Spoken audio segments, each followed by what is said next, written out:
말씀 같이 나눌 때 제가 이렇게 스크린 좀 준비했으니까 같이 읽어가면서 하나님 말씀을 나눴으면 좋겠습니다. 그리고 먼저 배경이 되는 말씀을 같이 1절에 3절까지 읽어보겠습니다. 시작. 되는 날에 갈릴리 가나에 혼인 잔치가 있었다. 예수의 어머니가 거기에 계셨고 예수와 그의 제자들도 그 잔치에 초대를 받았다. 그런데 포도주가 떨어지니. 자, 우리가 읽은 본문의 상황입니다. 2000년 전 갈릴리 가나의 혼인 잔치가 열렸습니다. 그 잔치에 어머니 마리아와 예수님과 그리고 아직은 12명이 다 모이지 않았던 5명의 제자들도 함께합니다. 베드로, 요한, 안드레, 빌립, 나다나엘 이렇게 함께합니다. 일주일 동안 지속된 행사의 열기는 점점 절정을 향해 가고 있었고 예수님과 제자들은 정결을 위해 문 옆에 놓여 있는 결례의 항아리에서 물을 떠서 그 중동의 먼지 뒤덮인 발을 씻은 후 식장 안으로 들어갑니다. 유대인들의 결혼 문화는 지금 우리들의 결혼 문화와는 많이 다른데, 먼저는 이제 부모님들 간에 약혼이 있고요.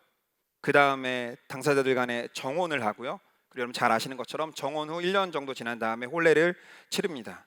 거기에 이제 하루 1시간 안에 다 끝나는 우리들의 결혼 문화와는 달리 그 당시 결혼식은 파티는 7일 동안 많은 하객들을 대접해야 됐기 때문에 때때로 중간부터 그 주인이 비용을 아끼고자 포도주에 물을 타서 대접하는 그런 일도 있었다고 합니다. 그래서 대접받는 하객들은 이런 꼼수를 막고자 하객 중에서 술 맛을 제일 잘하는 한 사람을 연회장으로 뽑아서 관리하는 것이 관례였다고 합니다. 파티에 포도주 항아리가 들어오면 일꾼들은 항아리 뚜껑을 열어서 처음 뜬 포도주를 연회장에게 갖다 줍니다.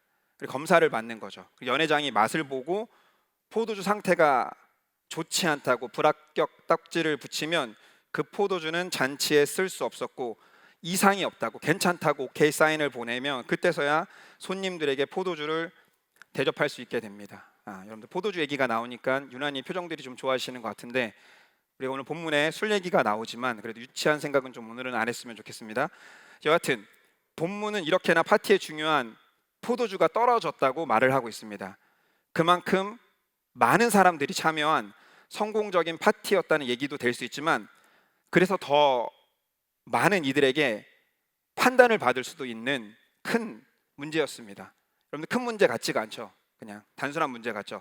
팀 켈러 목사는 이 일을 명예나 수치를 중요하게 생각하는 당시 문화에서는 단순히 예법을 어긴 정도의 문제가 아니라 당사자들에게는 사회적, 심리적 파국 정도의 문제라며 엄청난 재앙이라고까지도 표현했습니다. 그리고 톰 라이트 목사님도 단순한 수치 이상의 사고라고 표현했습니다. 그러니까 만약 당사자들이 우리가 읽은 본문의 상황을 알았었더라면 결혼식에 집중하지 못할 정도로 심각한 문제가 생겨버린 겁니다.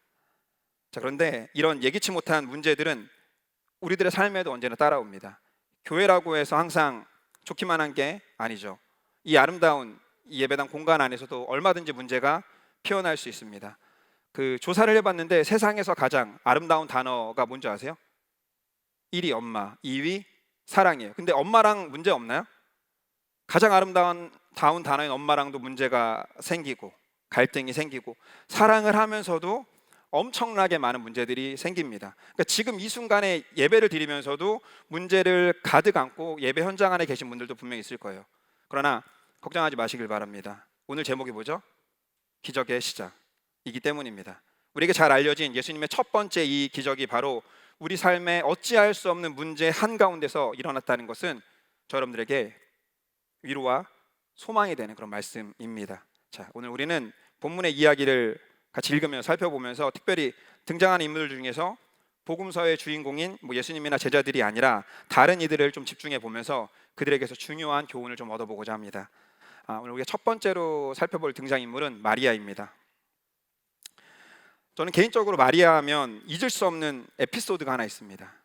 제가 첫 번째로 섬기던 교회에서 진짜 말도 안 되게 많은 역할을 하던 시기가 있었는데, 그때 제가 좀 과장 조금 못해서 한 100가지도 넘는 저 역할 중에 주보를 만드는 일이 제 사역이었어요.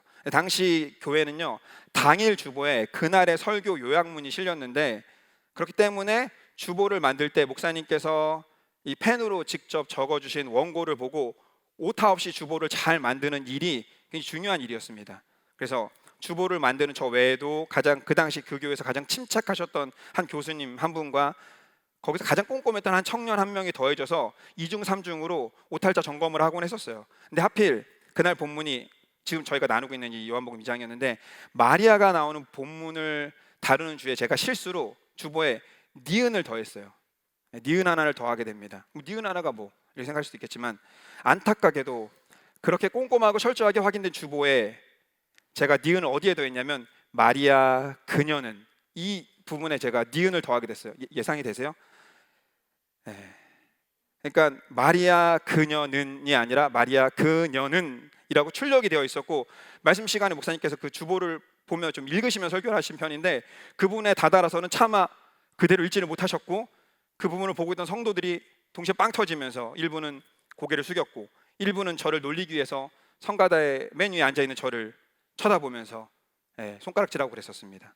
이후 청년들은 주보에 마리아만 나오면 저를 놀려대는 바람에, 근데 뭐 안타깝게도 심지어 마리아가 예수님 어머니 말고 너무 많잖아요. 그러니까 계속 마리아만 나오면 마리아 그녀는 막 이러는 바람에 한동안 마리아 그녀는 저한테 트라우마가 되었었던 적이 있었습니다.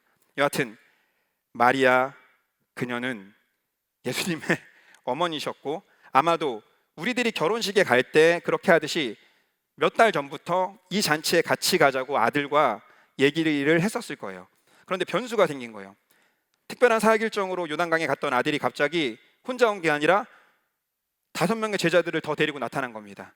그렇게 예상하지 못했던 하객들이 더 많아져서 그랬을까요?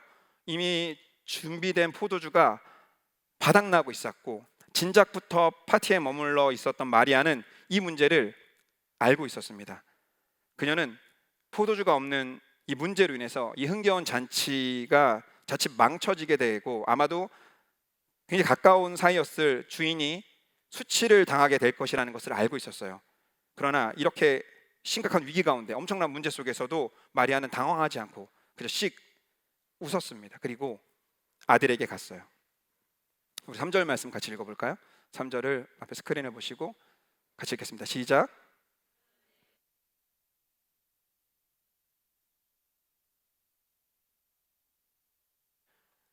지금 우리들은 21세기에 사는 우리들은, 그리고 그 본문으로부터 한 1년 정도만 지났었다 할지라도 당시에 팔레스타인 사람들도 예수님이 거기 계시니까 예수님이라면은 뭔가 할 수 있을 거라는 기대를 했겠죠. 근데 하지만 당시는, 오늘 본문은 아직 예수님께서 본격적으로 활동하던 시기가 아니어서, 그러니까 아직 어떤 기적도 일어났던 시기가 아니었었습니다. 이제 막 따라다니던 제자 5명만 있었을 때였고 심지어 그 제자들도 본격적으로 예수님을 따르던 그런 시기가 아니었어요. 그런 때 갑자기 마리아가 예수님을 찾아와서 아들, 포도주가 떨어졌어 라고 말한 거예요. 그러니까 마리아는 문제가 생겼는데 이 문제를 가지고 예수님께 나아간 거예요. 우리 4절을 같이 읽어볼까요? 4절 읽습니다. 시작. 예수께서 어머니에게 말씀하셨다. 여자여, 그것이 나와 당신에게 무슨 상관이 있습니까? 아직도 내 때가 오지 않았습니다. 주님께서 아직 그 때가 아니라고 하셨던 것은, 이 첫 번째 기적이 사실은 원래는 전혀 의도되지 않았던 기적이었다는 것을 의미합니다. 제가 당시 상황을 잠깐 정리해보자면, 첫 번째, 문제의 당사자들은 파국의 상황이 오고 있는지조차 모르고 있었습니다. 두 번째, 문제보다 크신 예수님께서 거기 계셨지만 관여할 생각은 없으셨습니다. 그런데 세 번째, 그럼에도 마리아가 그 문제를 가지고 누구에게? 예수님께 나아갑니다. 그렇게 예수님께 나아간 마리아로 인해서 자칫 정말 큰 문제가 되어서 최악의 잔치로 망할 뻔했던 결혼식 행사는 그 어떤 잔치보다 더 잘 준비된 행사로 온 동네방네 소문이 나며 계속 즐겁고 흥겨운 시간들을 이어갈 수 있게 된 것입니다. 자, 기억하세요. 문제는 어떤 상황에도 일어날 수 있지만 문제보다 더 크신 그분께서 우리와 함께 계십니다. 그리고 우리들도 마리아처럼 우리의 문제를 가지고 예수님께 나아갈 수 있습니다. 그리고 예수님은, 우리 주님은 우리의 모든 문제, 우리의 모든 어려움, 우리의 모든 역경 가운데서도 넉넉히 충분히 우리를 도울 수 있는 주님이십니다. 사람의 힘으로 도저히 어찌할 수 없는 문제는 2000년 전에도 있었고 지금 이 시기에도 21세기에도 일어납니다. 궁핍과 가난 속에서도 생기지만 돈이나 막강한 힘으로도 어찌할 수 없는 그런 일들도 생깁니다. 목사님이나 교육자들이라고 해서 문제가 없는 것도 아니에요. 저희 가정도 마찬가지입니다. 여러분, 제가 한 7년 8년 된 것 같아요, 교회를 이제 사임한 지가. 근데 그래서 저도 좀 제가 모르는 분들도 계신데, 그래서 여러분들이 잘 모르실 수도 있겠지만 여러분들 하은이를 기억하시나요? 저희 둘째 딸 김하은 혹시 기억하십니까? 제가 충격적인 소식을 전해드릴까요? 김하은 그녀가 사춘기가 되었습니다. 저희 가정은 심각한 위기이며 문제를 맞게 됐습니다. 근데 사실 각오했던 문제죠. 이렇게 각오했던 문제도 일어나고 예기치 않은 일들도 생깁니다. 주님 뜻대로 잘 살아도, 순종하며 살아도, 예배의 자리에 있어도, 믿음이 있어도 그럼 우리들에게도 문제가 생길 수 있습니다. 어쩌면 지금 이 순간에도 문제 한가운데 있는 분들도 있을 거예요. 저도 사실 그래요. 지금 제가 경험하고 있는 일들 가운데는 제가 친한 친구나 심지어는 가족에게도 말하기 힘든 문제가 있습니다. 여러분도 그러실 때가 있잖아요. 근데 그럴 때 오늘 우리가 나눈 마리아를 좀 기억해 주세요. 그리고 우리도 마리아처럼 문제보다 더 큰 주님이 우리 곁에 계심을 기억하셨으면 좋겠습니다. 그리고 더 나아가서 마리아처럼 우리의 문제를 들고 그 주님 앞에 나아갈 수 있는 저와 여러분들이 됐으면 좋겠어요. 오늘 본문의 마리아는 문제보다 큰 예수님을 바라보며 나아갑니다. 이 상황 약 30년 전 아기 임마누엘을 품었던 마리아는 이제 그 어떤 사람보다 더 우리와 함께 하시는 임마누엘을 누릴 수 있는 존재가 됩니다. 우리들도 그런 마리아처럼 예수님이 우리들의 그 어떤 문제보다 훨씬 더 크신 분임을 믿는, 그래서 그 어떤 문제라 할지라도 그 문제를 예수님께 가지고 나아가 그 모든 문제보다 크신 그리스도의 영광을 경험할 수 있는 그런 믿음의 성도님들이 되기를 주님의 이름으로 축복합니다. 우리가 두 번째로 살펴볼 주인공은 일꾼들입니다. 우리 5절 말씀 먼저 읽어보겠습니다. 5절입니다. 시작. 그 어머니가 일꾼들에게 이르시기를 무엇이든지 그가 시키는 대로 하세요 하였다. 우리가 이미 본 4절에서 예수님은, 그러니까 아들은 이 문제가 나와는 상관없는 것임을 어머니에게 분명히 밝힙니다. 상관없다고. 그런데 그럼에도 불구하고 이 엄마는 포기하지 않고 마치 아들과 전혀 조금도 소통하지 않으려는 그런 사람처럼 말을 합니다. 대강 정리하면, 아들, 잔치 포도주가 떨어졌네.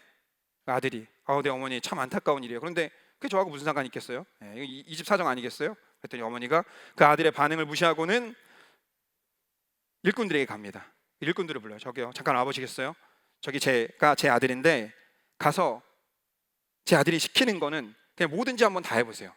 그러면 지금 포도주가 없는 이 상황이 나아질지도 몰라요. 일꾼들이 들은 말입니다. 어차피 내가 지금 아무것도 할 수 있는 게 없고 한시가 급한 일꾼들 입장에서는 거부할 이유가 전혀 없습니다. 지푸라기라도 잡는 그런 심정이었으니까요. 그래서 지금 포도주가 없는데 이 포도주만 다시 구할 수 있으면 난 무엇이든지 할 수 있어, 난 다 할 수 있어 라는 마음을 먹고 예수님께 갑니다. 그런데 막상 가보니까 예상과는 달리 예수님 입에서 나온 그 말씀이 그 일꾼들 입장에서는 충격과 공포 그 이상인 거예요. 저희들도 그렇잖아요. 그래, 우리가 되게 좋은 마음일 때는 나 예수님 말씀대로 살 거야, 나 순종해야지, 나 뭐든지 다 할 수 있어 다짐하다가 정작 말씀을 딱 들으면 불편해지고, 이 말씀은 왠지 나한테 하신 말씀이 아닌 것 같고, 심지어는 뭔가 이상한 것 같아, 주님 시대착오적인 것 같아, 이런 생각이 들 때도 있잖아요. 이게 내게 주신 말씀이 아니라고 거부하게 되죠. 일꾼들이 들은 그날의 말씀이 그랬습니다. 우리 살펴볼까요? 6절, 7절 상반절까지 우리 같이 스크린을 보시고 읽어보겠습니다. 시작.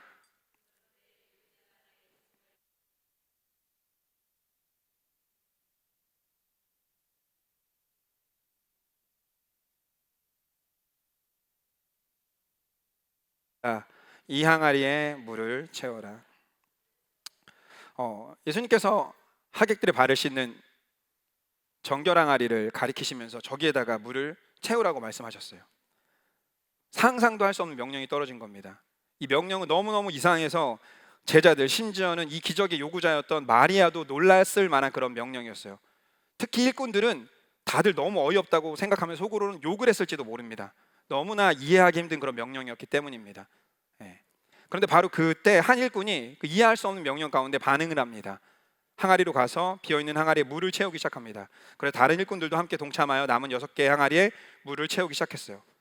두세 동이 들이 항아리라는 건 40리터 전후에 통 두세 개쯤이 물이 들어가는 항아리를 타고, 그런 항아리가 6개나 되니까 한 항아리만 해도 한 100리터가까이 물이 들어가기 때문에 6개 항아리에 다 물을 채우는 거는 그냥 그 물을 채우는 것만으로도 꽤 많은 시간이 걸릴 힘든 일입니다. 쉽지 않은 일이에요. 어려운 일입니다.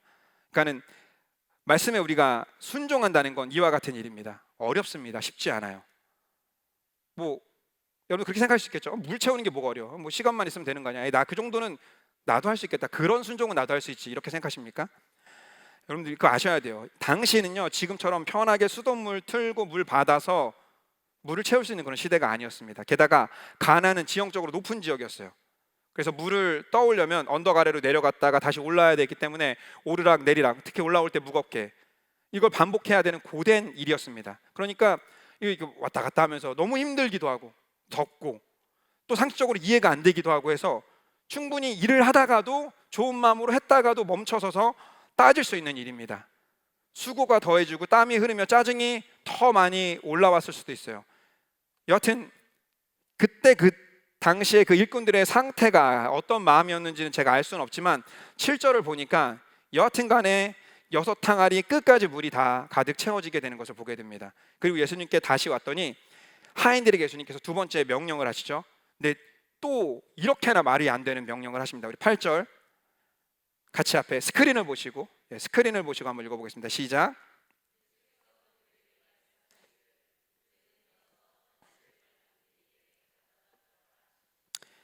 이 충격을 어떻게 설명할 수 있을까 고민해봤어요. 여러분들 그 골목식당이라는 프로그램 아세요? 네. 그 거기 출연한 식당 주인이 있다고 생각해 볼게요. 백종원이 온 거예요. 그래서 이제 솔루션이라고 주인한테 알려주는데 백종원이 하는 말이요. 저 음식물 쓰레기통에 가서 거기 있는 거 떠다가 손님한테 좀 대접해 보세요. 이게 솔루션이라고 했다고 쳐봅시다. 할 수 있겠어요? 네.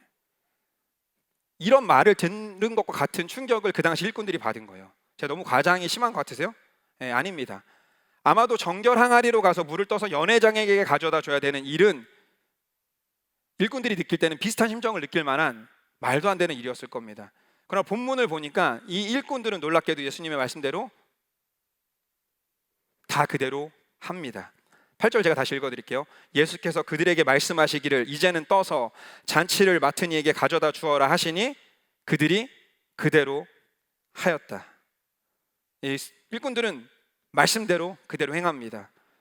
그렇게 뚜껑이 닫혀있는 더러운 항아리로 가서 거기에 어떤 물이 담겨 있는지를 아는 그 일꾼들이 두 손을 뻗어서 첫 번째 항아리의 뚜껑을 엽니다. 조심스럽게 열었어요.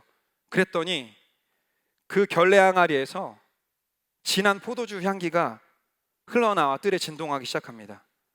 이건 마치 백종원 말 듣고 음식물 쓰레기통 딱 열었는데 거기서 이제 막 배달된 뜨끈뜨끈한, 여러분들 엘리베이터 탔을 때 같이 이제 배달 아저씨 타면 치킨 냄새 너무 힘들잖아요. 그런 냄새가 나는 것과 같은, 치킨을 별로 안 좋아하십니까?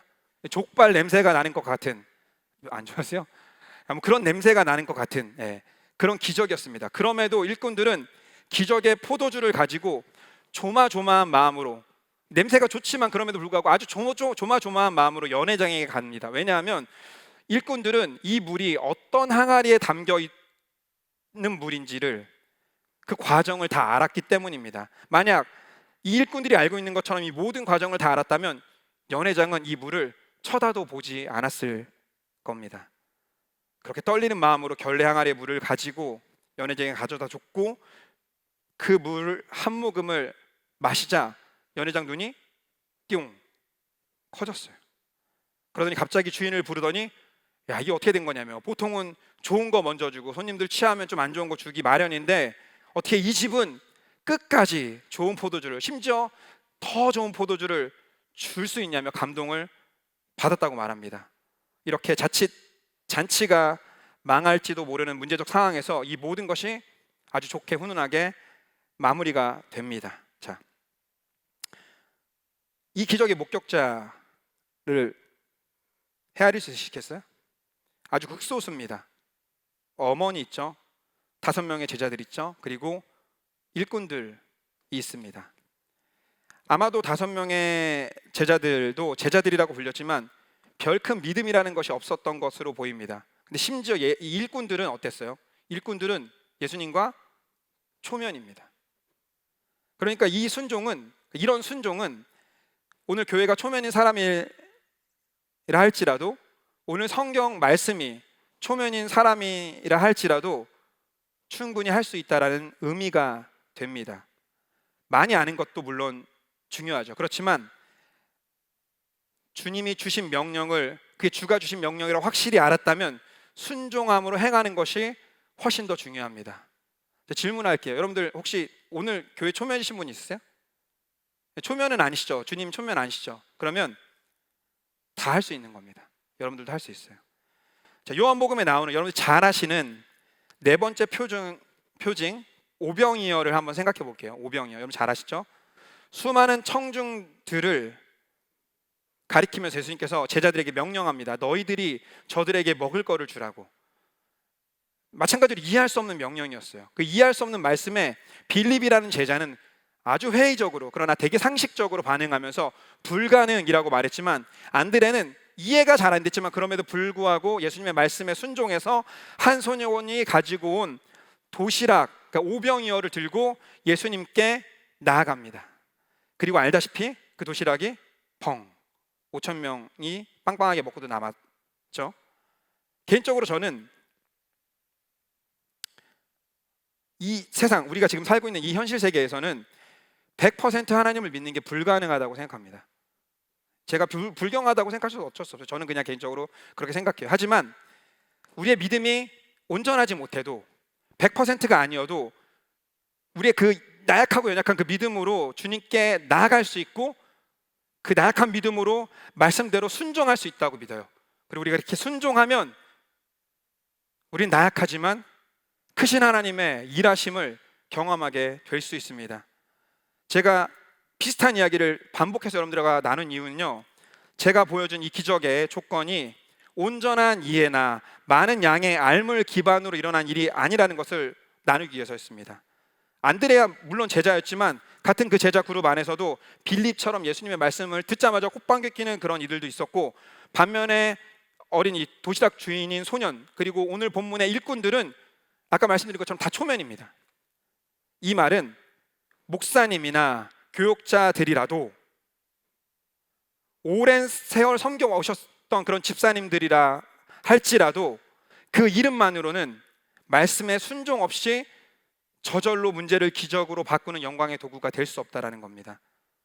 반대로 비록 초면일지라도, 심지어 아주 작은 초딩이어도 예수님 말씀대로 행하면 그는 기적의 도구가 될 수 있습니다. 이 이야기의 결론을 우리 같이 나누겠습니다. 제목처럼 이 기적은 끝이 아니라 다른 이야기의 시작이 됩니다. 우리 11절 말씀을 스크린 보시고 한번 큰 음성으로 같이 읽어보겠습니다. 시작. 예수께서 이 첫 번 표징을 갈릴리 가나에서 행하여 자기의 영광을 드러내시니 그의 제자들이 그를 믿게 되었다. 이 기적을 다른 본문들, 여러분들이 보고 있는 다른 복음서들에서는 이적이라고 기록하고, 그 이적을 헬라어로는 테라스라고 합니다. 우리가 흔히 생각하는 기적이 바로 이적입니다. 그런데 우리가 나눈 오늘 본문은, 그리고 요한복음에서는 의도적으로 이적이 아니라 표징이라고 해요. 헬라어로는 세메이아입니다. 여러분들 모르셔도 돼요. 저도 잘 몰라요. 설교 준비하면서 찾아봐서 겨우 알게 된 겁니다. 설교자는 가끔 이렇게 원어를 좀 다뤄줘야지 좀 있어 보이고 그러니까 그래서 하는 거죠. 저도 똑같아요. 여러분들하고 잘 모릅니다. 여하튼 표징은 쉽게 말해서 어떤 사인을 주는, 그러니까 어떤 목적을 이루기 위한 의도로 일어난 기적을 의미하는데, 요한복음에서의 표징은 다 그리스도의 정체를 드러내서 믿게 하기 위한 목적으로 이용됩니다. 제가 처음에 잠깐 언급했지만 이때는 아직 제자들이 다 모여서 본격적으로 주님을 따르던 그런 때가 아니었어요. 본래 침례 요한을 따르던 이들이 소개를 받고 이제 막 예수님을 알아가며 따르던 그런 시기였습니다. 그러나 그런 그들이 바로 이 사건을 통해서 첫 번째로는 이 사건 때문에 그리스도의 영광이 드러나게 됐고, 두 번째, 여기 따른 5명의 제자들이 예수님을 믿게 됩니다. 안드레, 베드로, 요한, 빌립, 나다나엘. 제가 다른 나머지 7명의 제자 이름 말해도 여러분들 대부분 잘 모르실 수도 있을 거예요. 근데 지금 언급한 5명은 매우 인지도가 있고, 그 중에 특히 2명은 다 알잖아요. 아주 진짜 중요한 사람입니다. 그런데 그들이 바로 오늘의 이 사건을 통해서 예수님을 믿게 됩니다. 하나 놀랍지 않으시죠? 네. 여러분들 하나도 인상적이지 않으시겠지만 이 사건 이후에 우리가 잘 아는 어부 베드로를 예수님께서 부르시는 일이 일어나게 되는 거예요. 그때 베드로가 다 버려두고 예수님을 따를 수 있었던 거 그냥 그날의 현장 때문만은 아니었을 거라고 저는 생각되어집니다. 그리고 그의 형제 안드레, 그리고 가까이 있던 요한과 야고보가 다 버리고 예수님을 따를 수 있었던 것은 이 첫 번째 기적이 매우 중요한 역할을 한 셈입니다. 그러니까 마리아와 일꾼들이 만든 이 이야기가 장차 기독교 역사와 하나님 나라 전체에 어마어마한 영향을 끼치게 된 셈이에요. 이래 놀랍지 않으시죠? 자, 잘 들어보세요. 정결 항아리에 담긴 물로 포도주를 만드신 주님은 훗날 자기 자신이 십자가에 달리심으로 우리를 깨끗하게 하시는 생명의 포도주가 되셔서 자격이 없는 우리도 이를 믿어서 거룩한 혼인잔치에 장차 참여할 수 있는 길이 되어주셨습니다. 주님께서. 제가 너무 심하게 확대하는 것 같으세요? 저는 우리가 이제 여러분 천국 가실 거죠? 거기서 저 볼 수 있겠어요? 네. 저는 천국에서 마리아는 물론이고 이 일꾼들에게도 예수님께서 이렇게 하이파이브 하실 것 같아요. 그러면서 어머니의 그 나아옴이, 그리고 그 일꾼들, 당신들의 그 순종이 이 모든 기적의 시작이었다고, 그때 가나에서 이 사건은 너무나 귀한 동역이었다고 인정하시며 그들을 칭찬하실 거라고 생각되어집니다. 근데 오늘 본문은 이런 놀라운 일을, 오늘 말씀은 이런 특별한 일을 우리들도 할 수 있다고 도전하는 거예요. 그럼 기억해 주시길 바랍니다. 오늘의 기적은 전혀 의도된 사건이 아니었습니다. 보셨다시피 큰 믿음의 사람들이 행한 되게 특별한 일도 아니었어요. 그러니까 우리들도 할 수 있는 일입니다.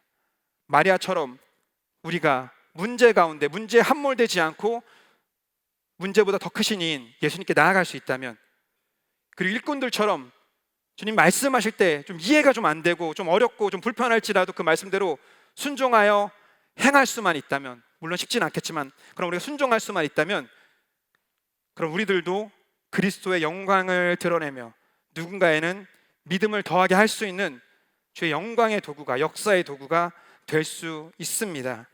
만약 저 여러분들이 우리가 문제 가운데서도 주님이 우리와 함께 하심을, 우리를 돌보심을 믿고 마리아처럼 주님께 나아갈 기회로 삼으실 수 있다면, 그 문제는 문제가 아니라 오히려 머지않아 여러분들 감사의 이유가 될 것이고, 우리가 만약 힘들지라도 일꾼들처럼 물을 채우는 순종을 하면, 그리고 안드레라는 제자처럼 소년의 도시락을 찾아 주님께 가지고 나아가는 순종을 하면, 그러면 그 우리가 할 수 있는 그 순종으로 우리는 우리가 할 수 없는, 상상도 할 수 없는, 주님만 할 수 있는 그 놀라운 기적을 경험할 수 있게 될 것입니다.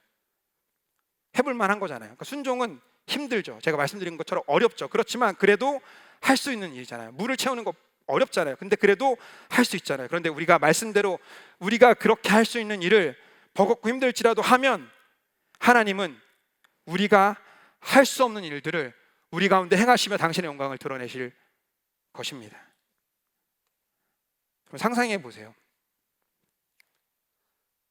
여러분들 준비하고 있는 큰 사역들, 그리고 교회의 비전들, 그 하나님 부르심 앞에서 여러분들 중에 누군가가, 많이도 필요 없습니다, 몇 명이 이렇게 행할 때, 문제 가운데 머물지 않고 그 문제를 들고 주님께 나아가며 어려운 말씀에 순종하며 행할 때, 그런 믿음의 사람들이 이 교회에 있다면 사랑 믿는 교회는 어떤 교회가 될까요? 제가 같이 많이 나눴던 표현처럼 여러분들이 그렇게 순종하며 주 앞에 나아갈 수 있다면 우리 교회는, 사랑 믿는 교회는 기적의 상식이 되는 교회가 될 것입니다. 하나님이 일하심이 눈에 보이는 교회가 될 것이고 하나님의 영광이 여기 가득 채워지는 그런 교회가 될 것입니다. 그런 놀라운 일에 내가 누군지는 중요하지 않아요. 주님이 누구신지, 그분이 나에게 어떤 말씀을 하시는지가 중요합니다. 그러니까 이 말씀들을 기억하며 먼저 주님께 나아가는 것부터 우리 시작하며 말씀에 좀 반응했으면 좋겠습니다. 우리 이 말씀을 좀 기억하면서 찬양하면서 우리 주님께 마음을 드렸으면 좋겠어요.